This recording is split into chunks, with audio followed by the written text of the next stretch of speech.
मंगलमय मंगल करण वीतराग विज्ञान नमो ताहि जाते भये अर्हन्तादि महा जो विद्यादि सागर सुधी जो विद्यादि सागर सुधी गुरु हैं हितैषी शुद्धात्म में निरत नित्य हितोपदेशी वे पाप ग्रीष्म ऋतु में जल है सयाने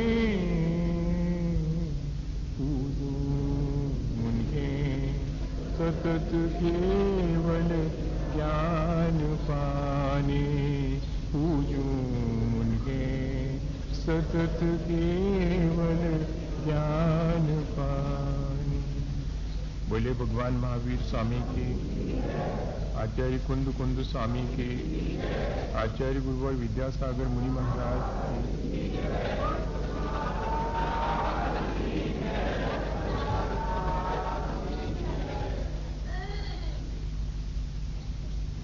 हमारे जीवन को अच्छा बनाने में हमारे विचारों का और हमारे विश्वास का बहुत बड़ा हाथ है।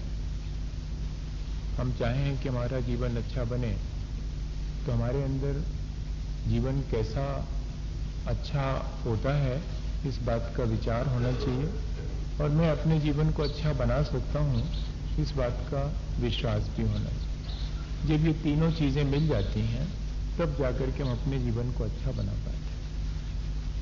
हमारे अपने जीवन का अच्छा होने का आशय यही है कि हम अपने स्वभाव को प्राप्त कर लें।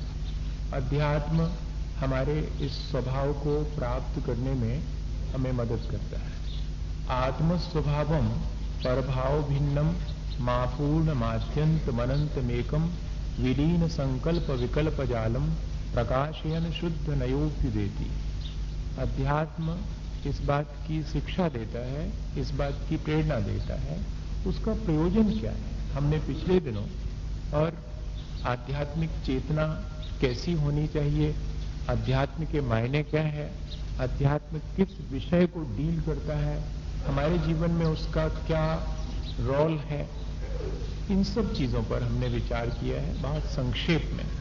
हमें उसका प्रयोजन भी समझना चाहिए कि इस आध्यात्म का प्रयोजन जीवन में क्या है, उससे हमें क्या प्रेरणा लेनी चाहिए। एक ऐसे जीवन का निर्माण हम कर सकें जो कि स्वतंत्र हो, क्योंकि आत्मा का स्वभाव अत्यंत स्वतंत्रता है। ऐसे अपने स्वतंत्र स्वभाव को हम प्राप्त कर सकें, यही अध्यात्म की प्रेरणा है, यही अध्यात्म का प्रयोजन है। हमने अपने जीवन में बहुत सारी परतंत्रताएं अपने लिए स्वयं निर्मित की हैं। किसी और ने संसार में जीवों को परतंत्र किया हो, उनकी स्वतंत्रता में बाधा डाली हो, ऐसा नहीं है।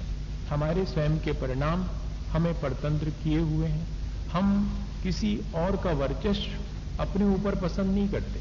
किसी और का हमारे ऊपर कोई अधिकार जमाए तो हम पसंद नहीं करते, लेकिन हमारे इंद्रिय, हमारा मन, हमारा शरीर हमारे ऊपर कितना अधिकार जमाए हुए हैं, कितना अपना वर्चस्व हमारे ऊपर कायम करके रखे, कितने हम उसके पराधीन हो गए, इस तरफ हमें ध्यान नहीं जाता। दूसरे के पराधीन होने पर हमें तकलीफ होती है, हमें चटपटाहट होती है कि कब हम बंधन से मुक्त हो जाएं।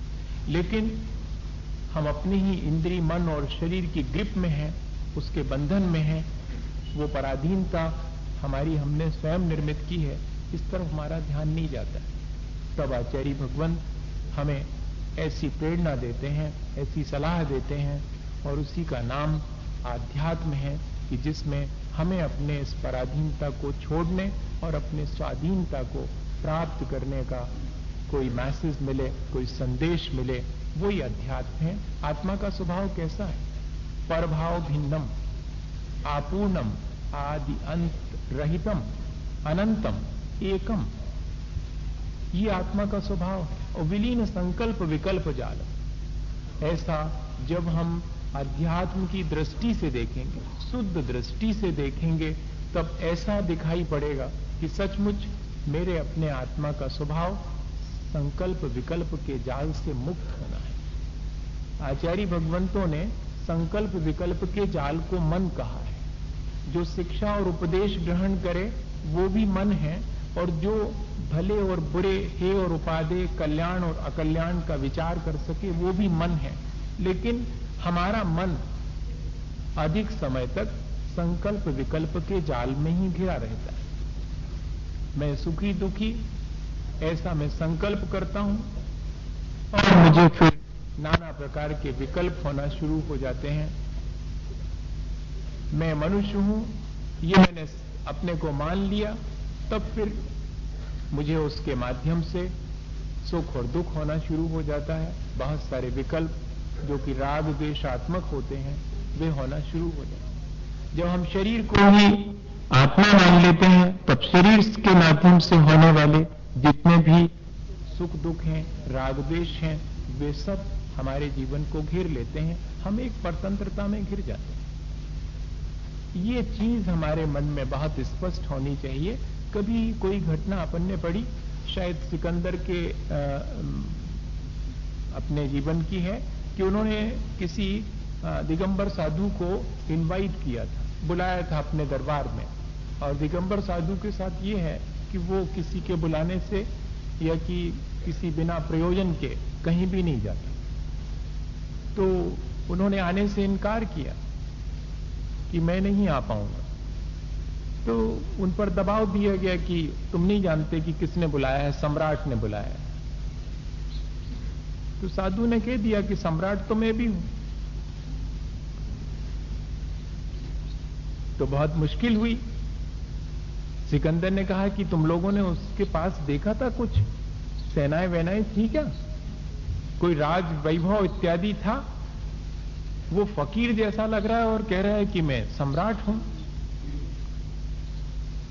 और जब तीसरी बार फिर फोर्सफुली सारे सैनिकों ने ले जाने की चेष्टा की कि तुम नहीं जानते हमारे सम्राट को, और वो अगर नाराज हो गए तो बोले तुम्हारे सम्राट, वो तुम कहते उनको सम्राट, पर वो तो हमारे गुलामों का गुलाम है। अब तो सैनिक भी तिल मिला गए कि अभी तक तो ठीक था कि ये खुद को सम्राट कह रहा था, लेकिन अब तो इसका माथा ही फिर गया लगता है। ये हमारे सम्राट को कह रहे हैं कि वो तो मेरे गुलामों का गुलाम है। बड़ा आश्चर्य हुआ उनको। गए सम्राट के पास, निवेदन किया कि भगवान वो तो मानते ही नहीं है। सम्राट को भी थोड़ा गुस्सा आया और खुद पहुंचे। क्या कहते हो, तुम्हें सम्राट किसने बना दिया? साधु से ऐसा पूछा तो साधु ने कहा कि मैं अपने आप में संतुष्ट हूं, मुझे किसी और की जरूरत नहीं है, यही तो मेरा सम्राट होना है। तुम्हें तो अभी बहुत सारी चीजों की जरूरत है, तुम अपने को कहते जरूर सम्राट हो, पर क्या तुम संतुष्ट हो? जो सबसे ज्यादा संतुष्ट है वही सम्राट हो सकता है, और मैं संतुष्ट हूं, मुझे किसी चीज की जरूरत नहीं, मैं अपने आप में पूरा हूं। आपूर्णम, आत्मा का स्वभाव अपने आप में फुलफिल होना है, सेल्फ सेटिस्फाइड होना है, किसी और की जरूरत नहीं है मुझे, मैं अपने आत्मा में संतुष्ट हूं। एदम्मी रदो नित्यम संतुष्टो होदु एदम्मी, मैं उसमें ही रचता हूं और उसी में संतुष्ट हूं, अपने आत्मा में मैं सम्राट हूं। और तुमने ये कैसे कहा कि मैं, ठीक है समझ में आ गया कि आप सम्राट हो, इतना तो मान लिया, लेकिन मैं तुम्हारे गुलामों का गुलाम कब से हो गया? बोले वही तो, मैं अपने इंद्रिय और मन को मैंने जीत लिया है, वे अब मेरे गुलाम हो गए हैं, मेरे इंद्रिय और मन। पर तुम तो अभी उन इंद्रिय और मन की गुलामी करते हो, तो बताओ मेरे गुलामों के गुलाम हो कि नहीं? मैंने जिनकी पराधीनता को छोड़ दिया हो, अभी तुम उन्हीं की सेवा में लगे हुए हो। भैया इतनी छोटी सी बात है, हम भी अगर देखें तो हम किसकी गुलामी कर रहे हैं, किसकी परतंत्रता को हमने स्वीकार किया है? अपनी इंद्रिय और मन की परतंत्रता को हमने स्वीकार कर रखा है। आत्मा का स्वभाव तब तक हमें प्राप्त नहीं होगा जब तक हम इंद्रिय और मन की परतंत्रता को नहीं छोड़ देंगे बुद्धिपूर्वक। कर्म के उदय में अबुद्धिपूर्वक राग द्वेष होना अलग बात है, लेकिन जब तक मैं इंद्रिय और मन के विषयों की पराधीनता से मुक्त नहीं होऊंगा तब तक स्वसंवेदन ज्ञान, स्वानुभूति या स्वानुभव, इसकी झलक, अपने आत्मा के शुद्ध स्वरूप की झलक मुझे प्राप्त नहीं होगी, जबकि वो मेरा अपना प्राप्तव्य है। लेकिन इसका विश्वास तो होना चाहिए कम से कम। ठीक है, मैं पराधीन हूं, पराधीनता के बाद भी मेरा स्वभाव पराधीनता का नहीं है। ये अध्यात्म की सबसे बड़ी अप्रोच है। मैं शरीर में रहते हुए भी शरीर नहीं हूं, इन तमाम परतंत्रताओं से मैं मुक्त हूं, मेरा स्वभाव तो स्वतंत्रता ही है। ये विश्वास हमारे भीतर होना चाहिए। ये विश्वास कौन दिलाता है? जब तक हमें अध्यात्म की शिक्षा नहीं मिलती तब तक ये बात हमें समझ में नहीं आती कि मेरा स्वभाव शुद्ध है। कल एक प्रश्न आया था कि स्वभाव शुद्ध है, इस बात का विश्वास कर लेने से और बाकी सब परतंत्रताओं के बीच में घिरे रहने पर भी कर्मों की निर्जरा कैसे होती होगी? ये बात समझ में नहीं आती। हमें एक बार अपने शुद्ध स्वरूप का विश्वास हो गया तो फिर चाहे हम जो भी करते रहें वो हमें परतंत्र नहीं करेगा क्या? ये विचार तो मन में उठता है कि ठीक है, हमने विश्वास कर लिया कि मेरे आत्मा का स्वभाव एकदम शुद्ध है, तब क्या बाहर की परतंत्रताएं मुझे नहीं घेरेंगी? ऐसा ही है। एक बार अगर हमारे भीतर इस बात की अनुभूति हो जाए कि मेरा स्वभाव तो शुद्ध है, एक मेक है, ज्ञायक स्वरूप है, न विहोदी अपमत्तो न पमत्तो जानवोदु जो भावो, न मैं प्रमत्त हूं न मैं अप्रमत्त हूं, एकः ज्ञायकः अहम, मैं तो सिर्फ एक ज्ञाता दृष्टा स्वभाव वाला हूं। अगर ये बात मन के भीतर कहीं बहुत गहरे में आ जाए तो बाहर की ये सारी परतंत्रता फिर हमारे जीवन को परतंत्र नहीं कर सकती। कैसे? एक राजा का पुत्र यानी राजकुमार नाराज होकर चला गया था राजा से और बहुत दिन तक यहां वहां घूमता रहा, भटकता रहा। ऐसी स्थिति बन गई कि बिल्कुल गरीब हो गया। भीख मांगने के दिन आ गए दूसरे राज्य में जाकर। कौन पहचानता कि फलाने राज्य का राजकुमार है? अब तो सब उसे भिखारी की तरह जानते थे। और एक दिन जब राजा का मरण निकट आया तो मंत्रियों से बहुत दुखी होकर कहा कि मर जाऊंगा, पर एक बार मेरा मन है कि मैं अपने राजकुमार को जो मेरे से नाराज होकर गया है एक बार उसका मुंह तो देख लो। तुम लोग खोज करो कहां है वो। और सब खोजते हैं और भिखारी के वेश में मंत्री को पहचान में आ जाता है कि यही राजकुमार है। अभी थोड़ी देर पहले वही भिखारी के वेश में कटोरा हाथ में लिए दुकान दुकान पर भीख मांग रहा है और रथ उसके सामने आकर के रुकता है तो वो बाजू में हट जाता है कि भाई कोई बड़ा व्यक्ति है रथ में से उतर रहा है। लेकिन रथ में से उतर के मंत्री जब उसके पास आता है तब तो वो चकित हो जाता है कि क्या कहना चाहते हो। उसने कहा सुनो, 20-25 बरस तुम्हारे गुजर गए, लगता है तुम बिल्कुल अपने आप को भूल गए हो। क्या भूल गया हूं? यही कि तुम फलाने राजा के बेटे हो, राजकुमार हो। तो इससे क्या फर्क पड़ता है? फर्क ये पड़ता है कि आज राजा ने तुम्हें बुलाया। राजा ने बुलाया, अब मेरे से वो नाराज नहीं है। नहीं, नाराज नहीं है, तुम्हें सारा राज्य देना चाह रहे हैं। अब कटोरा हाथ में है, फटे चिथे कपड़े हैं। अब जरा कोई उससे कहे कि ये भिखारी हट जा यहां से, आगे जा, कह के तो देखे। अब कह के देखे, अब नहीं कहेगा कोई। अब अभी भी जो का जो है वो, अभी कुछ भी नहीं, ना ड्रेस बदली है ना राजा का वेश हुआ है। लेकिन जैसे ही आसपास खबर उंगली कि ये भिखारी नहीं है, ये तो राजा का पुत्र है और राजा पूरा अपना राज उसको दे रहा है, हाथ जोड़े सब खड़े हैं, है अभी वही का वही वेश। आया समझ में? एक बार अगर ये भीतर में हमारे विश्वास हो जाए कि मेरा अपना आत्मा का स्वभाव परतंत्रता नहीं है, स्वतंत्रता है, फिर देखिएगा कि कौन हमें परतंत्र कर सकता है। हमारी अपनी ये जो अपने स्वभाव से विमुखता है वो हमें परतंत्र किए हुए है। और जिस दिन हमारे अपने स्वभाव के सम्मुख होने की एक बात मन में लगन जागृत हो गई, फिर देखिएगा कोई हमें परतंत्र भी नहीं करता।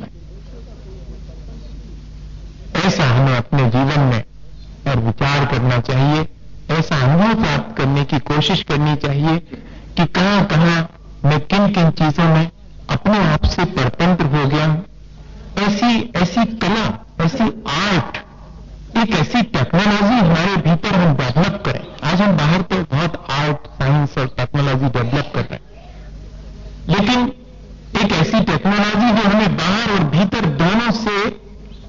दोनों प्रकार की पराधीनताओं से मुक्त कर सके, या कि हमें अपनी स्वाधीनता के तरफ जाने की लगन पैदा कर। एक ऐसी चेतना, एक ऐसी स्पिरिट हमारे भीतर का, एक ऐसे जीवन का निर्माण हम करें। बहुत सारी कलाएं हैं, पत्थर में से हम मूर्ति तराश लेते हैं, ये कला हमारे पास। हम शब्दों को जोड़ करके छंद बनाने की कला जानते हैं। हम उधर वीणा के तार संभालते हैं और संगीत उस वीणा में से निकाल लेते हैं। क्या इसी तरह हम अपने इस मनुष्य की देह में क्या कोई अपने आत्मा के स्वभाव को प्राप्त करने की कला नहीं उत्पन्न कर सकते? सबसे बड़ी कला वही है जो कि इस तमाम मन, इंद्रिय और शरीर के बीच अपनी स्वतंत्रता को प्राप्त करने के लिए पुरुषार्थ करना शुरू कर दे। कला तो वही है। देह के बीच भी रह करके विदेह आत्मा के बारे में जो निरंतर विचार करता है, वही आध्यात्मिक चेतना से युक्त है। जो जितना पंचेंद्रिय के विषयों से विरक्त है, वही आध्यात्मिक चेतना से युक्त है। चेतना एक ऐसी दशा में पहुंच गई कि जहां झूठ फरेब मेरे से होते ही नहीं, ऐसा हमारा मन हो जाए। अभी तो स्थिति यह है कि हमको झूठ फरेब, हिंसा, चोरी, इनसे बचना पड़ता है, बचना मुश्किल लगता है। एक स्थिति हमारी चेतना की ऐसी जागृत हो जाए, होती है हमारे पुरुषार्थ से, कि ये सब चीजें करना मुश्किल हो जाए। जिनसे बचना मुश्किल है वो सब करना मुश्किल हो जाए। कोई हमारे हाथ में बंदूक भी लाके रख दे और कहे कि तुम्हें मौत है, और हम कहें कि मैं तो मार ही नहीं सकता किसी को, मेरा स्वभाव ही नहीं है, मेरे अंदर ये बात आती ही नहीं है। ऐसी हमारे भीतर जब झूठ बोलने का अवसर आए और हम कह सकें कि मेरे से ये हो गई नहीं, संभव नहीं है, मेरी चेतना में ये बात आएगी ही नहीं, इतनी रिफाइन हमारी चेतना हो सकती है। भैया 6 डाला में क्या लिखा? इतना ही तो लिखा है कि बहिरातमता हे जानी तजी, अंतर आत्म पूजे और परमात्म को ध्यान निरंतर, जो नित आनंद पूजे। इतनी सी बात, इसको हम अपने अंदर देखें झांक करके कि कहां कहां मैंने अपने हाथ से अपने आप को पराधीन बना रखा है। वही मेरा बहिरात्मपना है। जितनी मेरी पराधीनता है उतना मेरा बहिरात्मपना है, और जितना मैं अपने पराधीनता से मुक्त होकर के अपने आत्मा की स्वाधीनता और स्वतंत्रता के लिए प्रयत्न करता हूं, वो सब मेरा अंतरात्मपना है। और ध्यान मुझे किसका है, लक्ष्य किसका है? मुझे लक्ष्य अपनी उस परमात्मा अवस्था का है। ऐसा हमारे भीतर अगर एक लगन जागृत हो जाए तो यही अध्यात्म है और कोई बहुत बड़ी चीज नहीं है। एक सेठ जी बाबा जी के पास पहुंचे और कहा कि बाबा जी हमको बताओ हम किसका ध्यान करें, कुछ समझ में नहीं आता। तो बाबा जी ने कहा कि देखो भाई, जो सर्वशक्तिमान हो उसका ध्यान करो, भगवान है सर्वशक्तिमान। तो उनने भगवान की पूजा करना शुरू की। भगवान की पूजा शुरू की तो उनको सामग्री वगैरह जो चढ़ाते थे, नैवेद्य वगैरह चढ़ाते थे। एक दिन पूजा करते करते उन्होंने देखा कि भगवान का भी नैवेद्य और चूहा महाराज उठा के लिए गए। ये तो बाबा जी ने भी यही कहा था कि जो सर्वशक्तिमान हो, जी सामने बैठे देख रहे, इनको हमने इतना सब कुछ चढ़ाया, ये कछु नहीं कर पाए, वो उठा के ले गए। ज्यादा शक्तिशाली ये लगता है। अब शक्तिशाली चूहा मालूम पड़ने लगा, हमने उसकी पूजा शुरू करी।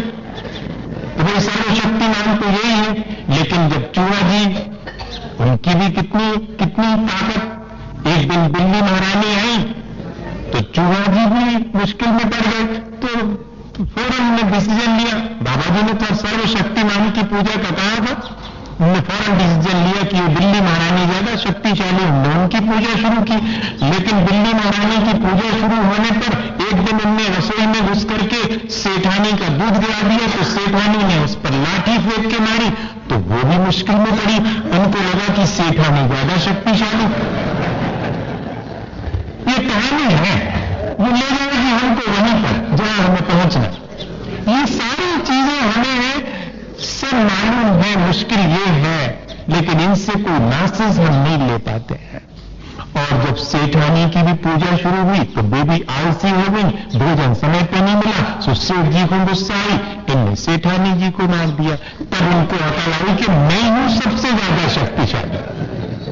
भैया ये अपन को देर सवेर ध्यान आ जावे और कोई नहीं है, हमारी अपनी आत्मा में ही सारी शक्तियां विद्यमान हैं, सारी गुणवत्ता है, लेकिन क्या करें, वो हमारी शक्ति तुरंत हो गई है, वो हमारी गुणवत्ता कहां चली गई है, हमारे अपने परिणामों की मलिनता से वो ढक गई है, वो छिप गई है। अपने भीतर सोई हुई उस शक्ति को जो जिस समय जाग जावे, कौन ने छिपा दिया है? हमारे मुंह, हमारी मूर्छा, हमारी अज्ञानता ने हमारी इस शक्ति को छिपा दिया है। हम अपने मुंह को, मूर्छा को, अपनी इच्छाओं को, इच्छा से रहित जीवन ही स्वतंत्र है और यही अध्यात्म का लक्ष्य है। आप कहीं भी इसको नोट कर लीजिएगा। जो जितना इच्छाओं से रहित है वो उतना ज्यादा स्वतंत्र है और भगवान पूरी तरह स्वतंत्र है, क्योंकि डिजायरलेसनेस, कहीं कोई इच्छा नहीं उनके अंदर, कोई कामना नहीं है। हम उसी को भगवान कहते हैं जो कि इच्छाओं से रहित है। यही बात हमने अपने जीवन में सीखी कि ये जो पराधीनता है, ये जो बहिरात्मपना है, ये जो पर पदार्थों की तरफ मेरा झुकाव है, ये मेरी अज्ञानता है। मैं इस अज्ञानता को हटाऊं और अंतरात्मपने को, अर्थात अपने उस शुद्ध स्वभाव को, अपनी स्वतंत्रता को प्रयास करूं हासिल करने का। इच्छाओं को हम जितना कम करते जाएंगे, जितनी हमारी मूर्छा और मोह सांसारिक कम होता चला जाएगा, उतना ज्यादा हम अपनी उस शुद्ध स्वरूप की तरफ या भगवत्ता की तरफ आगे बढ़ते चले जाएंगे। इसी भावना के साथ कि हम सब लोग अपने उस स्वतंत्र स्वरूप को, इन सारी परतंत्रताओं को छोड़कर प्राप्त कर सकें। बोलिए आचार्य गुरुवर विद्यासागर मुनि महाराज।